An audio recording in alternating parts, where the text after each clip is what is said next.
Here are all the parts that need to be printed.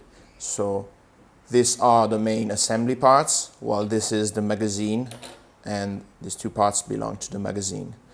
These are the fiberglass rods that are required, 2 long ones for the structure and 4 shorter ones for the bow limbs.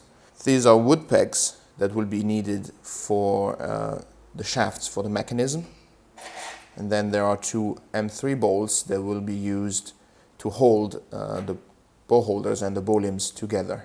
I'm also using these 2 small fiberglass rods that will be used as shafts for the bow cams.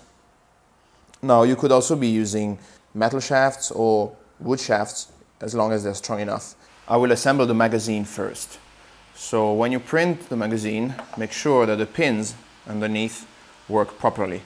So when you press in the middle, they should open up on the sides to release the bolts. If they don't, you can take a knife and clean a little bit the impurities of the print. We will take these parts and move them in, and then secure them with these wooden pins. You can be using fiberglass or metal, but these parts are not subjected to a lot of stress. So wood is perfectly fine. There we go. You need an elastic to pull them together. Now the bolts are loaded with the point in this small section and the back in this back section. Obviously these are half-scale bolts, so they're very small and they do not have vanes. But if you're using the full-size print version, you will use bolts with vanes, and the vanes will fit into this section. Just push in the bolts until they click, and that's when they're holding into place. 2, 3, 4, 5, 6, 7, 8, and 9. And this magazine is full. I will probably make another one with higher capacity, but for now 9 bolts is actually quite good. Next, we're going to put together the trigger mechanism. There are no springs required, as these little tabs act as springs. Thus, it is very important to print these parts flat on the printer bed, because it's the only way that these tabs will actually be strong and will not break because of layer adhesion. First, we're going to insert the trigger. Now, it's very important that these do not have impurities or too many print errors, because they won't work very properly. So if the print isn't very clean, you need to clean it up with a knife or with a file in order to have all the parts move freely inside the mechanism.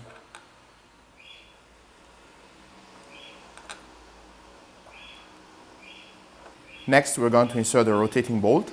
So the bolt needs to go in this position, and the easiest way is to first insert it. There we go. It's very important that after you press the trigger, the bolt locks into the open position. This way, when you load the next shot, the string will simply push on the bolt and set it into the shooting position. And then the bolt falls, then the string comes back, loads it. Next, we're going to build the top section. So this has 2 moving parts. This one is the clip that holds down the top section onto the lower section and holds them together when you're shooting. And this one is the clip that will hold the magazine into place. So first we're going to put in the magazine one. You want this little tab to be caught in that little groove in the center. Once it's inserted in the groove, you line up the holes and insert the pin. Now the back one, this one actually just fits in like this. You can see the shape. And again, just insert the pin once it's lined up. Now we will put together the main frame, the bottom section and the slider. So there are 2 fiberglass rods required. One will be in the bottom part and one will be inside the top part. Now, the one inside the top part doesn't really need to be as long, so you can make it shorter, but if it runs through the whole piece, it will obviously be stronger.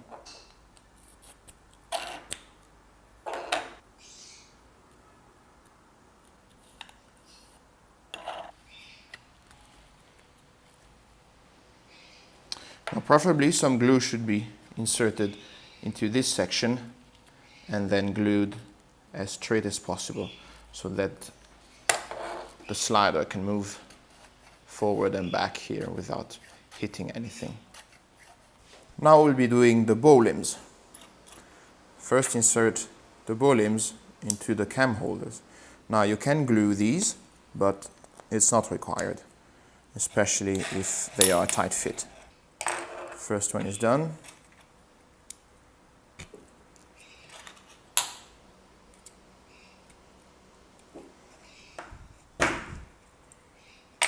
And second one.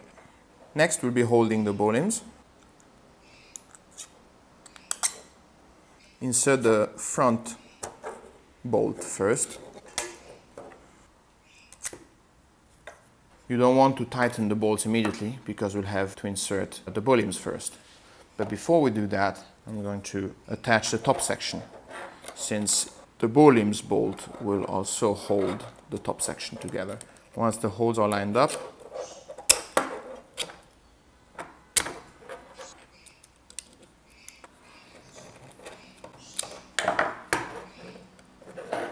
now we will attach the bow limbs to the crossbow. The bow limbs go with the little tabs towards the inside and this little slot up. So this one goes right here inside. Same for the other side. Now, before we put the cams on the bow, we need to put all the strings on the cams. This will make it a lot easier. The long string will be going on the bigger cam, while the two shorter strings will be going on the smaller diameter cams. If you're printing the full-scale version, inserting the string will not be much trouble as the holes are pretty large, but as I'm doing the half-scale version, inserting the strings is a bit tricky as the holes are very small and there is little space for the knots. I simply use a simple knot to prevent the string from coming out of the hole. To insert the small strings, the trick is to use a pointy tool to push them in.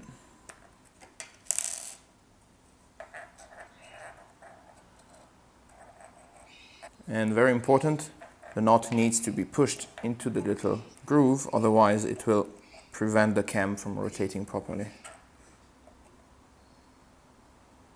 There you go, it's flush.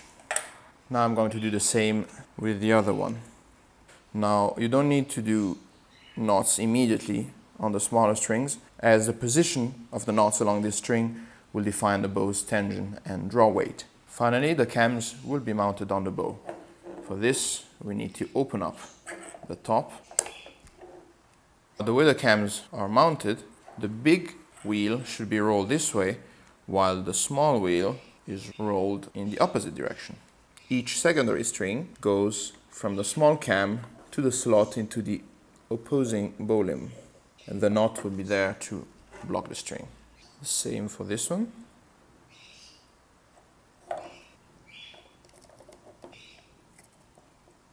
Once everything has been mounted properly and the string is inserted in a slot, you want to pull the string on each side until the two cams are in the same positions. This means that you have the same length on each small string. To help this, you can mark the center of the large string, preferably before you mount the bow. And in this case, I can see I need to pull this string a little more until it's centered. Here we go. Now I've pulled it to a point where the two knots are about at the same level, which means the two short strings are about the same length. Now, since the bow is balanced properly, I will simply mark where the small string comes out of the slot. And now I'm going to add a simple knot on each string right where my mark is. This way the secondary string will be locked into the right position. For this reason, it's preferably to have the secondary string being a little longer. This makes it a lot easier to pull it, because this is where we are basically giving the tension to our bow. Okay, now all the strings are inserted. I didn't glue the sections together yet, but I can still give it a tension test. Before we close the top, make sure that the rotating bolt is in the open position, so that the bow is ready to load.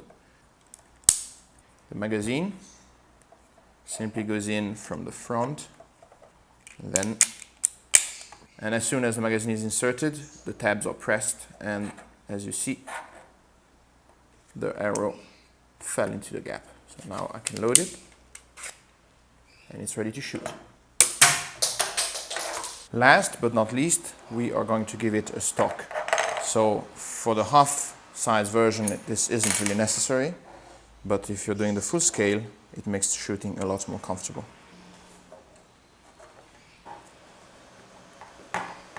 Now we have our finished bow.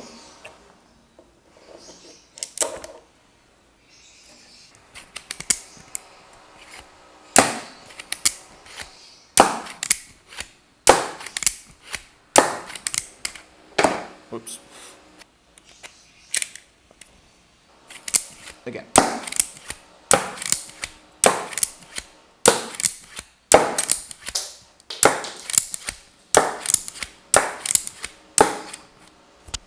And the magazine is empty.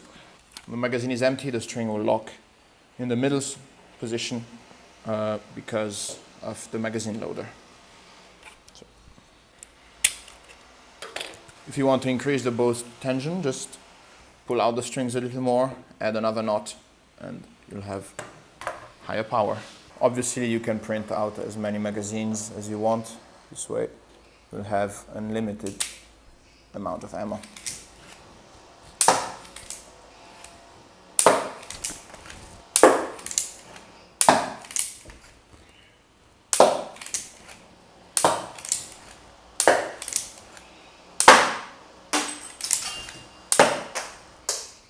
Empty. Now that the half-scale model is finished and works apparently perfectly fine with the added top Picatinny rail, I'll start work on the full-scale model, which will require a lot of plastic and a lot of printing time. So I'll probably need at least one month to post the video on the full-scale model. I did print one, but this was the previous design and there were a few flaws. Particularly, the trigger guard was too fragile, so I had to redesign that. And the magazine got improved, the ball holders got improved. So yeah, this one doesn't work. Next version should work. So see you in the next video.